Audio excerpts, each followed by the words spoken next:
Hey, I'm David. I'm the guitarist at the Catoosa location of Lifechurch. I generally run my Sunday sessions start to finish without the use of pedals by using a fractal AxeFx 2 XL Plus connected to a MacBook. That is triggered from the Pro Tools session that we have in the sound booth. So I've had a couple of questions on how I do this, so I was just going to walk you through it. The reason I'm able to do what I do for the weekend session is because we have one bounce that runs start to finish with everything timed out. So I'm able to program in advance where I would step on a pedal for a patch change or an effects kick in and kick out. The first thing we'll do is come to Planning Center, look at your schedule, and within each schedule, at least for us, we have session bounces that are our full set. I will come here and download one of these to a local hard drive. So the next thing we want to do, since we already have our bounce downloaded from Planning Center, is create a Logic session. In this Logic session, we'll have an audio and an external MIDI track. So I've got both of those here. For the audio track, we want to import the audio file that we just downloaded from Planning Center. So we'll go ahead and grab that. And this is the one right here. So we'll let that import into this session. And it's still working on it, as you can see up here. So there's a long lead in here, and what we want to do is find the location for the first beat of the second measure. So we'll let it play one bar, and then we'll stop it on the first beat of the second bar. So let's move that along a little bit. 1, 2, 3, 4. So we stopped it right at that second beat, or the first beat of the second bar. And we'll take that, kind of zoom in on that, and we want to cut this audio track right at this location. So Command T will do that. We're going to delete the lead in. So right now we start at 2, 2, 3, 4, and we want to move that back to the very start of the session, which it is now. So what you'll hear when we start is the 2, 2, 3, 4, and then the song will start. 2, 2, 3, 4. So now we've got the audio track taken care of. The next thing we want to do is come in here and make a MIDI track that is the length of this song. So to do that, we'll come up to the arrow, choose our pencil tool, choose this MIDI track, and there we've created that MIDI track, and we're going to want to make that MIDI track as long as that first song is, so we can put all of our patch changes in that location. So now that we have our audio track loaded and the MIDI track created, what we'll do is we'll come in here and start adding program changes to this MIDI track, and the program changes are what talk to the fractal and tell it to switch patches. So we'll start with number 5, which is just something I do because I have 0 through 4 loaded with just a basic clean, dirty lead and a couple of ambient tones. So we'll start with 5, and that'll be my lead off. 2, 2, 3, 4.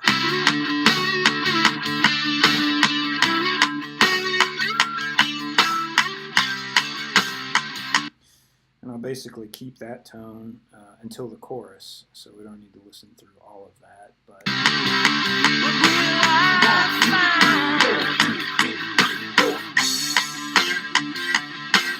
Yeah.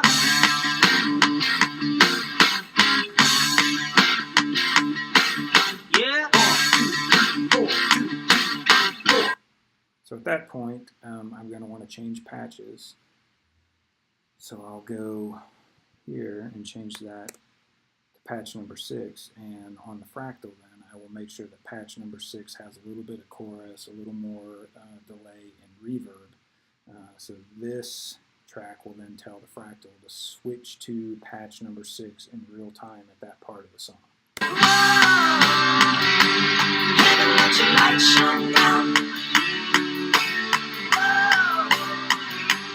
Never let your light shine down. Never let your light shine down. Never let your light shine down. And at that point, I want to switch back to my original patch. So I'll go back to patch number 5.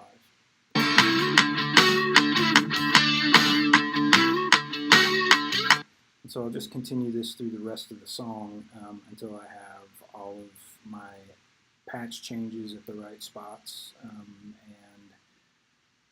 we'll go from there.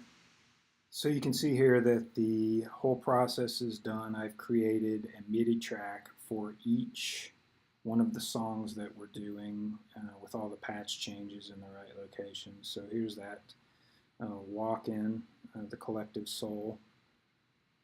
Here's the next song. So you can see that I go from patches 5 to 7 here. 8 and 9 are used for the next song. What have we got? 10 through 12 used on the next one, and so on. So this way the whole set is built and everything happens automatically. Okay, so now we're at the Pro Tools computer at Catoosa. And what I've done is, using audio MIDI setup, you go to the network and you create a network guitar sync, or you can call it whatever you want. That's my MacBook. Set it to anyone can connect. Local name, network guitar sync. So now that that is shown,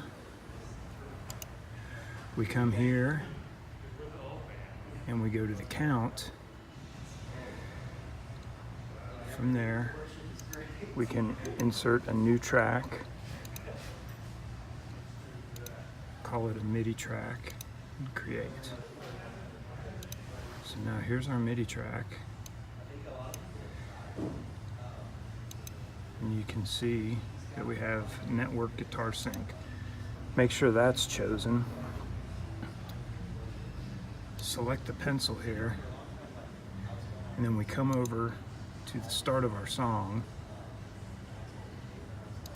kind of zoom in. Here's our count in, and what we will do is take the 1, 2, 3, 4, 2, and we'll come to note number 3, and we'll insert that note. So now on my local Mac, I'm going to open up Audio MIDI Setup, and you can see here that the Catoosa Pro Tools computer is showing up there. I want to connect to that.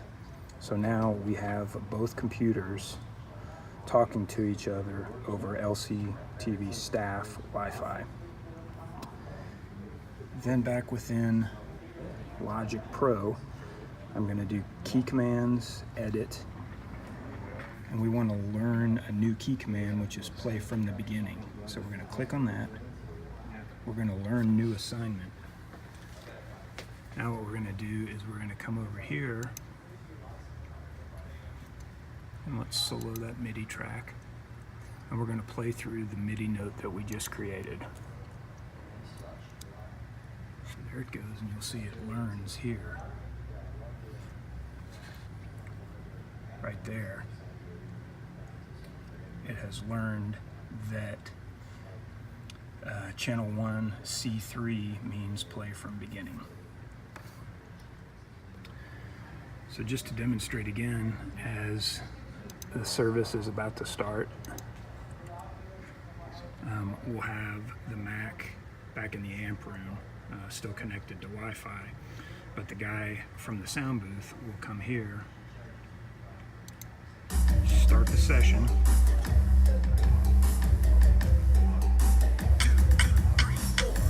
and you see that we started automatically. So here's my setup back in the amp room. you can see that I've got the fractal set up, I've got the computer connected to the fractal, and I've got the fractal direct outs patching into the house. The very last thing I do, and this is pretty important, is I mute and delete that audio file that we imported to get our timing right at the very beginning. Now this way, when everything fires from Pro Tools, it starts automatically, runs through the whole set, and all my patch changes happen right where they're supposed to.